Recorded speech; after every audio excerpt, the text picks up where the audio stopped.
All right, so first things first, grab the battery and slide it in there. There we go. A little bit firm, but prefer it to be a little bit firmer than a little bit looser, that's for sure. All right, so down here on the earth point, off camera, what I'd found was it didn't have continuity between here and any of the other bolts at the top, for instance, on the parcel shelf. So what I did was I grabbed my trusty multimeter, and this will be something that we'll discuss in a future episode. One of the best tools you can ever have being a mechanic is a multimeter. You're able to check voltage, ohms, you name it, you can go through and check a bunch of stuff and work out where problems are. The hard part about it is working out where exactly that fault lies. So for instance, you've got a broken wire, you may be able to pinpoint it to a certain circuit, but then you have to go back and trace the entire circuit to try and find out where it is broken, and therefore that's where the time consuming part is, and that's when you generally pay a premium for someone to go and fix your car. Easiest thing to do is if you ever find an open circuit, just run a completely new wire, put 2 new terminals on it, however many you need actually, and then away you go. That is the simplest thing you can do. But with our case, what I did was I checked continuity. Now, continuity means that current is able to flow in a circuit, when you're talking electrical, that is. So if you imagine a downpipe, you've got a downpipe that is 100 mil wide. Water is able to flow through there. The higher the resistance, or blockage in that case, the less water can travel. The lower the resistance, the less the blockage, the more water can travel through there. So pretty straightforward. So in our case, if we have a high resistance, it means that we've maybe got a loose earth, there's wiring that's not connected properly, could have a bad connection, could have an open circuit somewhere, could be shorted to power, for instance. There's a bunch of different things it could be. So in our case, we had no resistance, meaning that when I checked between the boot floor and here, the entire car needs to be earthed to be able to work properly. When I did that, no resistance, no continuity. I scraped back a little bit where the earth point is just here, made a little bit better connection. Now, if I turn my multimeter on, I've actually got it set to ohms, but I've got it set to beep. So as you can hear there, that just means that we have continuity and there is current able to flow through that circuit. It's always an important measure, and Tomo's tech tip here is before you use your multimeter, make sure that you check the 2 probes together to make sure that it either beeps or that it reads 0. Failure to do so will lead you down the garden path and looking for faults that aren't actually there.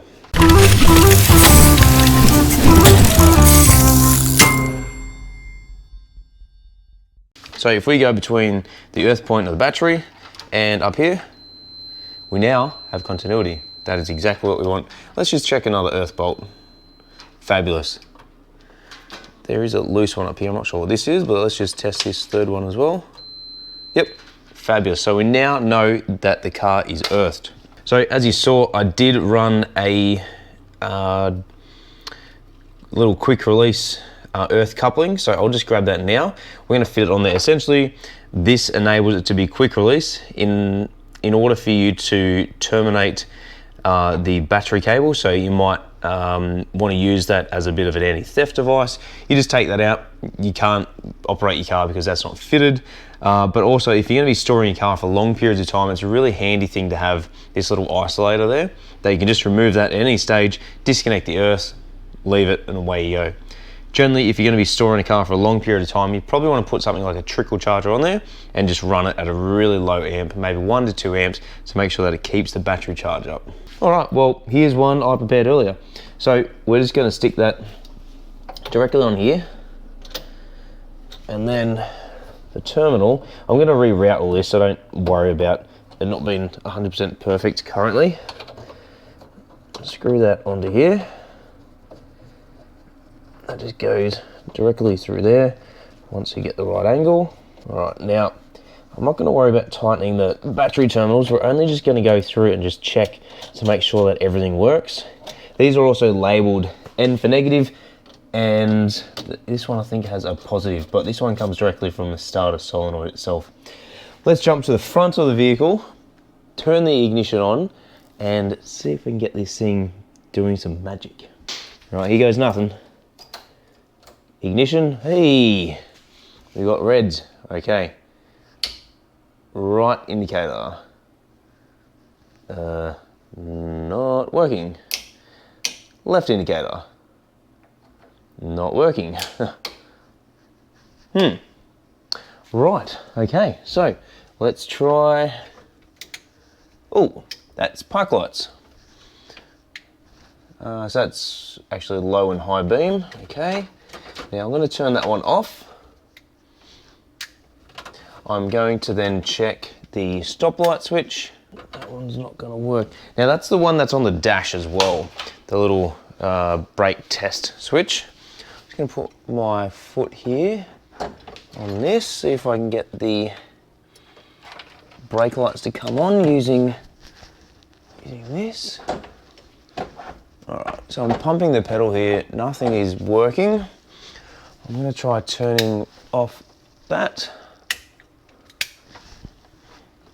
Try again. Oh, there we go. Okay. Fabulous. So both brake lights are now working. I'm just going to change that camera position so you guys can see. All right, let's head over here. Got the door open. Ignition on. 1, 2. Oh, that's a good sign. All right, let's try and turn the indicator on. No. So no indicator. All right.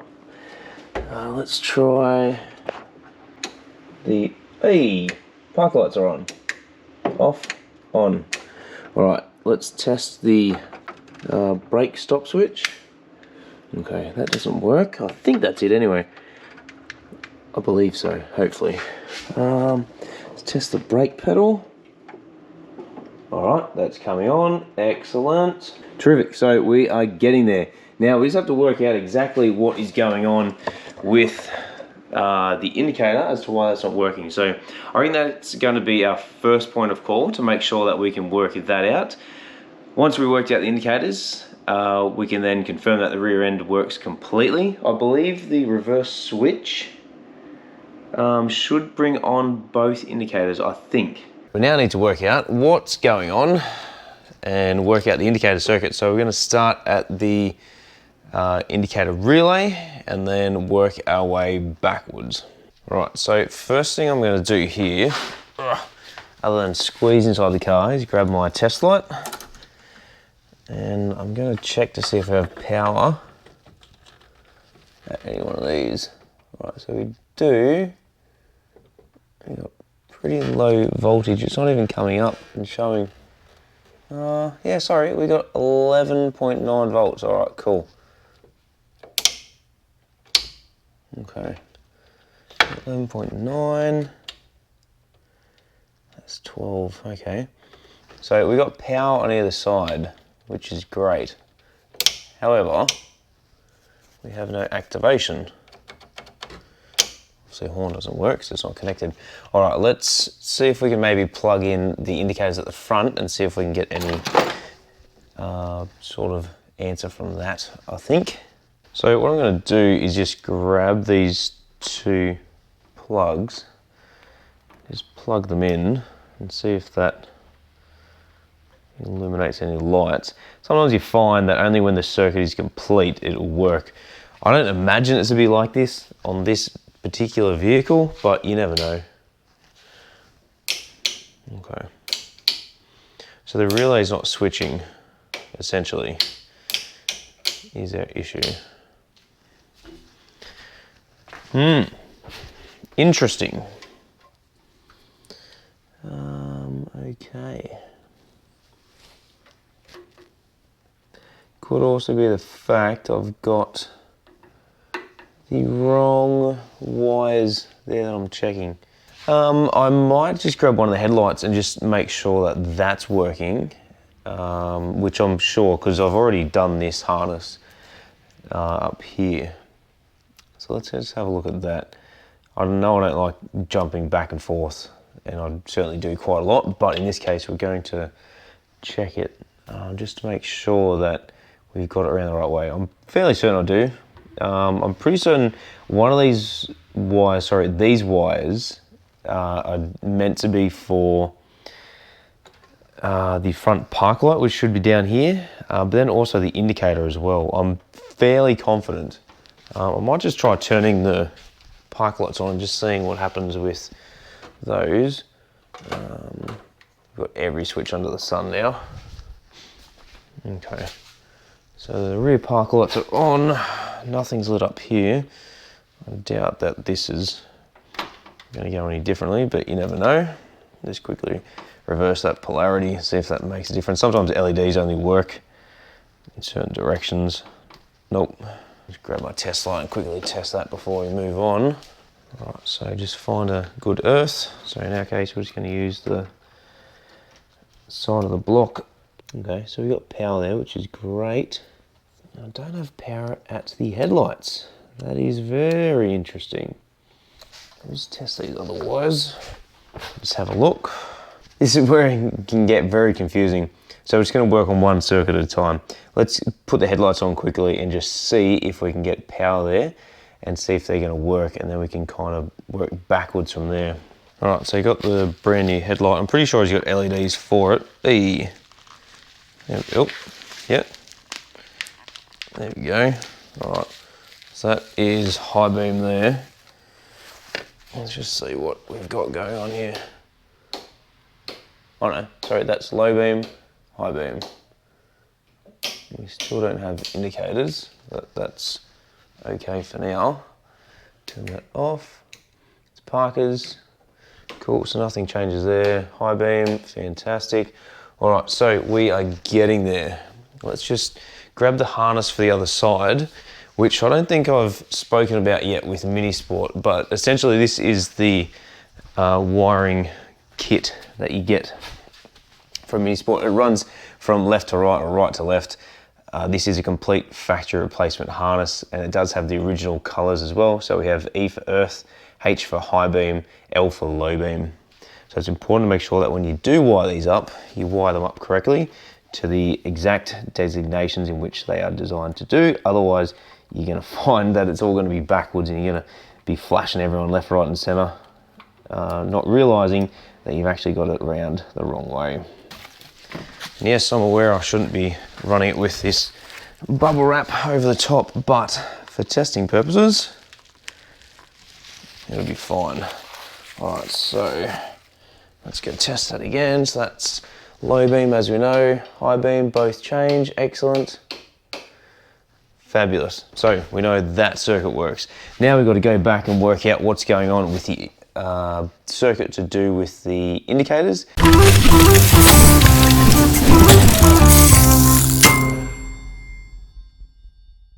All right, so I've got my trusty Mini comprehensive workshop manual. This is a necessity when working on a classic Mini or Moke. To ensure that you get everything right, this has everything from electrical through to gearbox rebuilds, all the technical data that you need in there, pretty much heights, measurements, everything to do with the classic Mini. I'm essentially looking at the electrical circuit at the moment.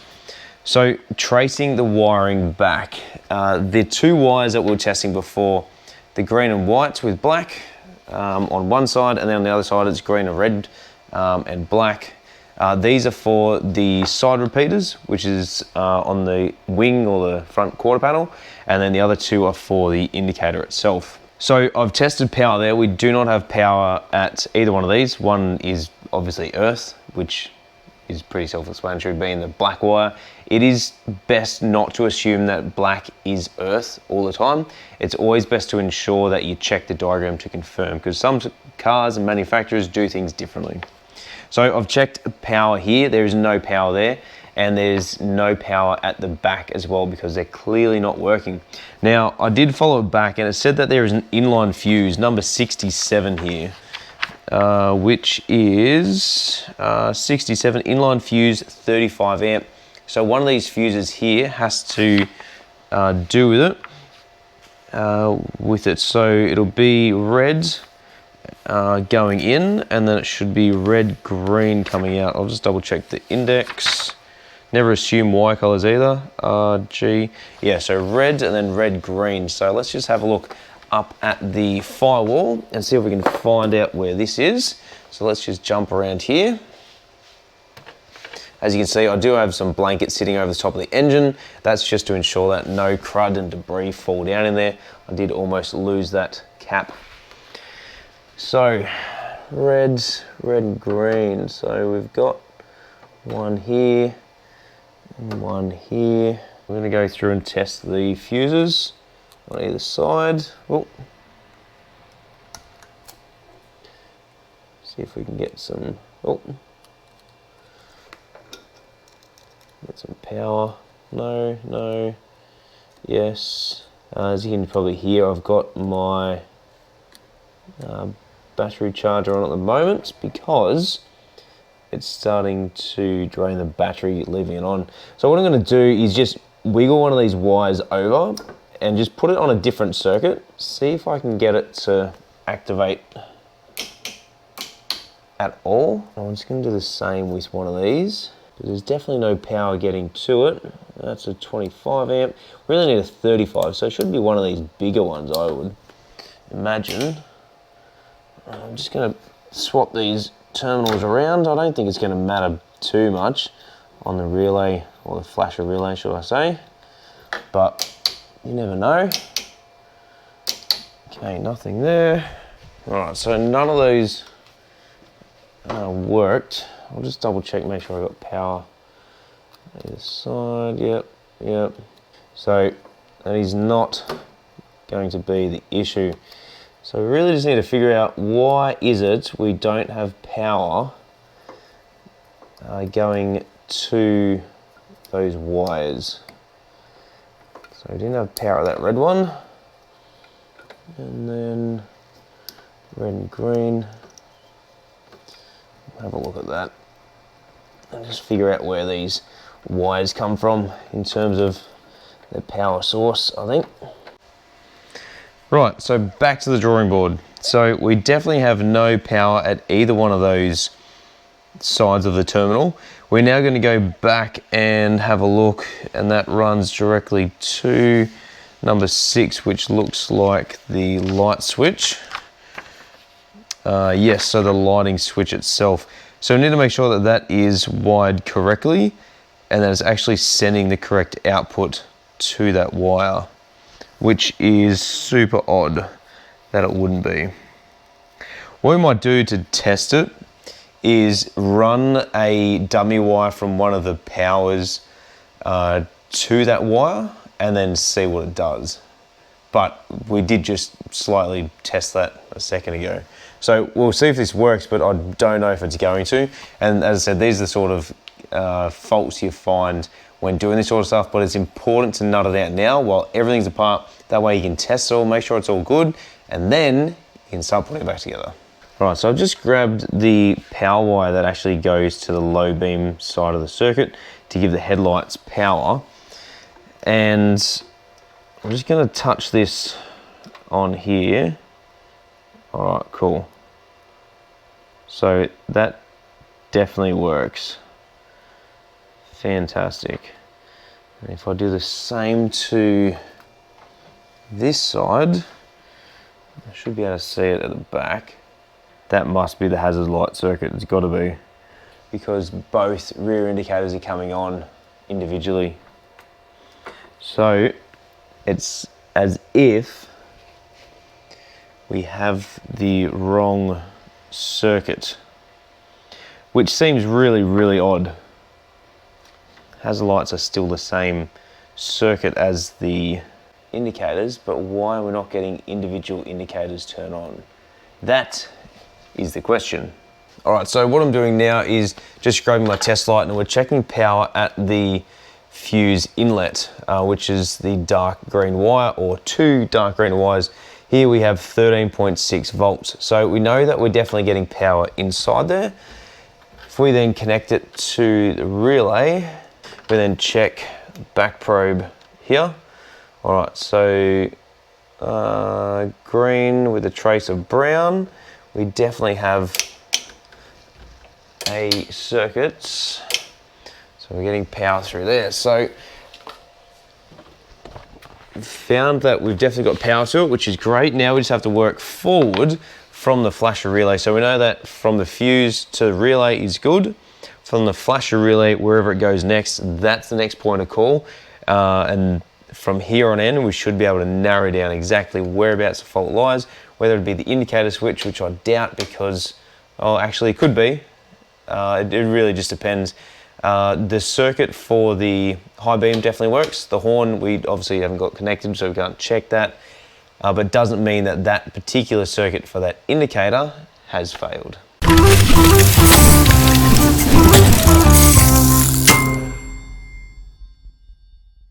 Alright, so the next point of call is to trace it back. It goes from here to the hazard light switch. I'm not entirely sure which is the hazard light switch. If we switch both of those on that aren't labelled, well, that one's definitely the foot brake. So it's definitely not that, that's the light. So it's got to be somewhere along these lines. Let's just have a look here. I'm going to test the power at the back. Okay, so we've got power there. And we have power. Okay. Nothing there. Alright, let's quickly check the diagram and try to work out where from here it goes. So just had a quick look, it goes from light green to light green. There is no light greens here.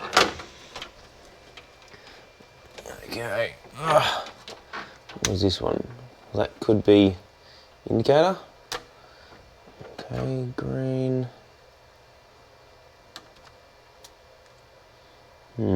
Okay. Oh.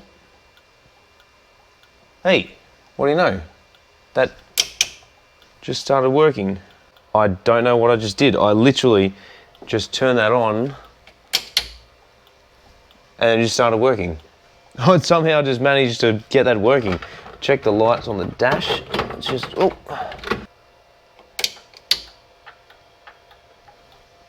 Okay, that's working. Let's check the globe at the back because the globe is currently not working. I think that relay's actually on the way out. I'm just swapping those globes over just to see if this one's shot, which at the moment, no, it's not. All right, so we need to work out as well why we don't have power going to the back of the dash, or maybe we do. I just haven't seen it yet with the globes. Why the indicator globe on the dash isn't flashing, because that's really quite odd, because it does obviously need to be power coming to it. I'll quickly grab my test light. We'll just check the back. Maybe the circuit board's cactus. I think it is working, or was. Oh, there we go, yep. Alright, just testing the high beam, that works. Indicators, left and right. Fabulous. Alright, so now we're actually getting somewhere, and we can start putting back together the front end and ensure that everything we've now tested works, and start making this thing look like a car again. So the next part is pretty straightforward. We're just grabbing the new indicator lens and we're fitting it to the car itself. Now, in case you haven't seen, check it out on my channel in which we did the Morris Minor. It is fairly straightforward. You just feed the wires through there, push it through, and you'll find as well that there'll be two offset holes, and the holes do need to line up to be able to put the screws through. Now, during the Morris Minor build, I did notice that if this isn't fitted correctly, the globe doesn't work because it earths through these bolt holes. So make sure that everything lines up and use the right screws, because at the moment these screws have gone straight through and they're not going to work. So let's try that again. All right, so after much searching, I don't actually have any screws to be able to secure the indicators to the guard. So I'm gonna have to look into that, and as to why I don't, I'm really unsure. It's just really odd. I might need to drill a couple of new screw holes, but that's not the end of the world. Next thing is the headlight buckets. So these are completely brand new. Oh, awesome. And they even come with not only the fitting kit as well, but also a new rubber seal and the ring around the outside. So you have seen on my channel previously of how to do these. So I'm not going to bore you on how to do it. All right, got the headlight bucket installed, and now we're going to be installing some X7 LED headlights. So let's have a look at these. Now a lot of these are just plug and play.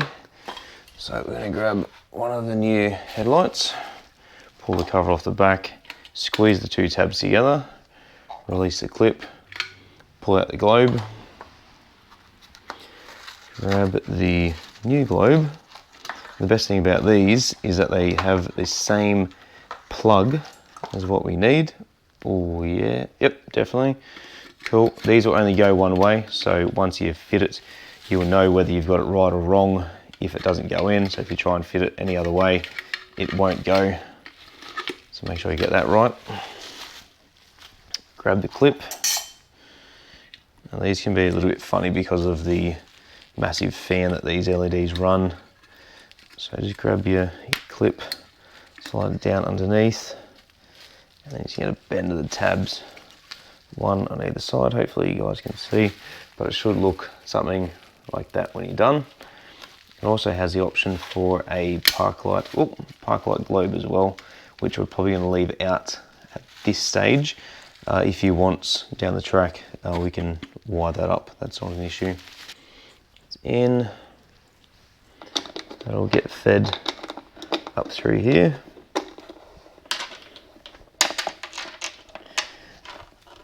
Got the rubber grommet. That may have supposed to have gone in beforehand, but it should be alright to do it now. With a bit of force, that should just push straight in. That's just a sealing plug just to make sure that no moisture gets in there.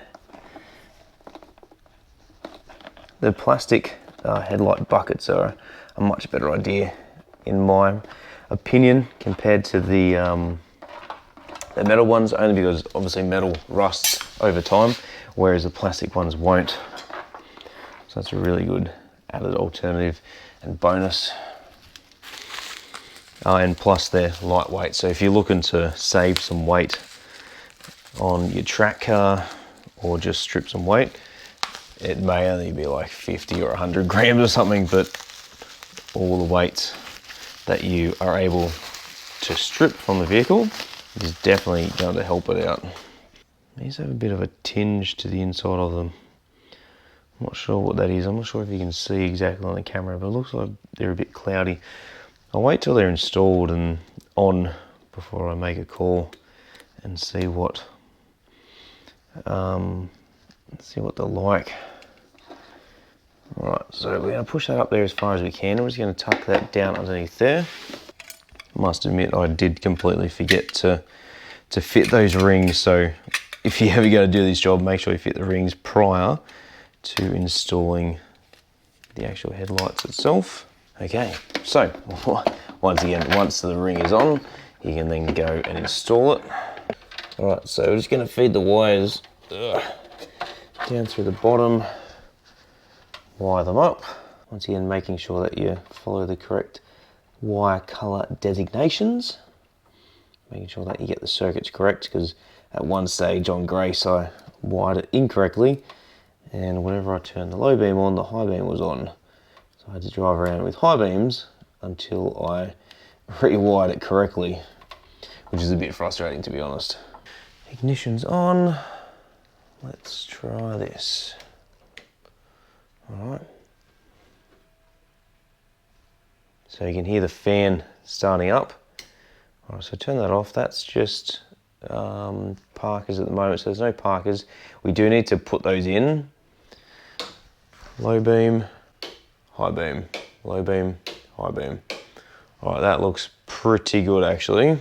Yeah, so I'm just gonna have to look into what that discoloration is around there. It's probably a bit easier to see now. But the park light circuit, I need to work that out as well and see see where the wiring comes from for the park lights, because we are definitely going to have to run those.